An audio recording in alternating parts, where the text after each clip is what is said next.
Hello and welcome back to the channel, everybody. And if you're new here, hello and welcome. This is Motor Mike Media, and as always, I'm Motor Mike. And today, well, we're going to talk about the 2021 Jeep Renegade. And the Renegade is the entry level to the Jeep lineup. And a lot of people either think it's cute looking or it's rugged looking. I personally think if it's in between both those. When you're making an entry level vehicle for your brand, you want something that does a little bit of everything while grabbing the attention of the youth. And this vehicle does that. The design stands out, lots of colors that make it pop. So let's talk about it. We'll start with styling the front end. The front end, a nice square design. I really like it personally. A nice slotted grille up front, circle headlights, and the cool thing is on the higher trims it does become an LED signature.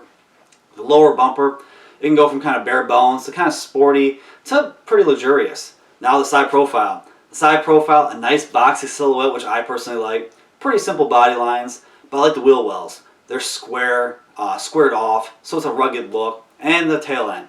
Now the rear end, it's a little simple, but it's not bad. The tail lights protrude back. They're in a nice housing with an X pattern to it. It's also like a jerry can. It's a cool retro touch. Like I said, overall the exterior, it does stand out. A lot of vehicles in this class are roundy or jelly bean shaped. This having a nice boxy present maximizes the interior volume for such a small vehicle. But let's talk about that interior. Now, the materials, it's a mixed bag. This is an entry-level vehicle, so you do have a lot of hard-touch plastics. There are a few soft-touch materials here and there.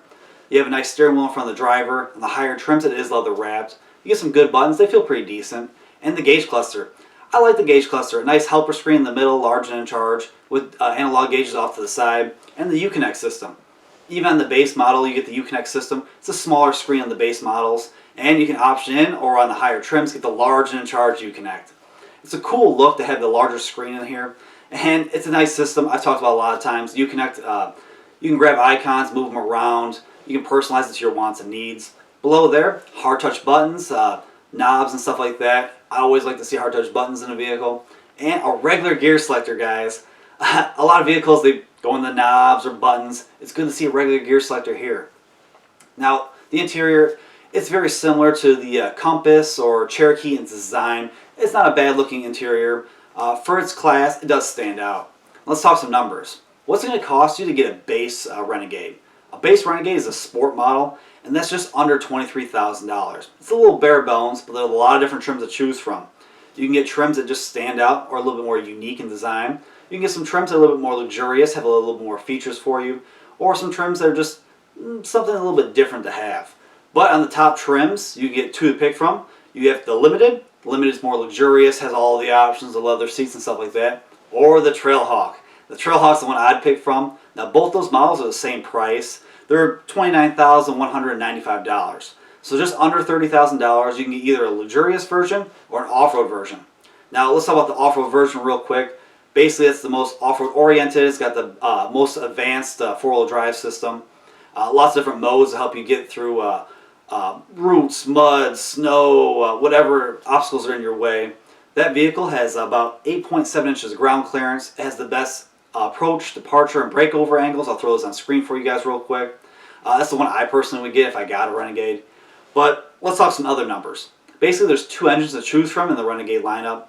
The 2.4 liter Tiger Shark engine, which once upon a time was the best engine you could get for this Renegade. That makes about 180 horsepower and 175 pound-feet of torque. And nowadays, the Big Daddy Dog engine is a 1.3 liter turbo engine. That's right, a 1.3 liter turbo is now the best engine to get. And that's 177 horsepower and 210 pound-feet of torque. That's the one a lot of journalists have been reviewing.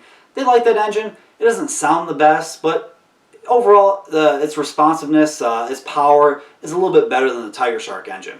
Now, if appropriately equipped, you can tow about 2,000 pounds. This is a small vehicle, but it's cool. The Renegade, like I said, it stands out, but I want to know what you guys think. What are things you like about the Renegade? What are things you don't like about the Renegade? Now, if you're someone that's in the Jeeps, I've talked about them a lot before. The Gladiator, a lot of different Wrangler videos I've made before. I've talked about the Grand Wagoneer and the Wagoneer. I even have an XJ Cherokee. So if you're into Jeeps, I'll leave them in the description below for all the other videos I've made. But guys, if you haven't already and you want to, check out my channel. I keep trying to give you guys more and more content. I talk about cars, trucks, crossovers, and SUVs, combustion engines, and EVs, a little bit of everything. But please, like, comment, subscribe, hit the notification bell. That way you guys can stay up to date with the latest and greatest from my channel. And as always, I truly, truly appreciate you guys for watching, and I'll see y'all on the next one.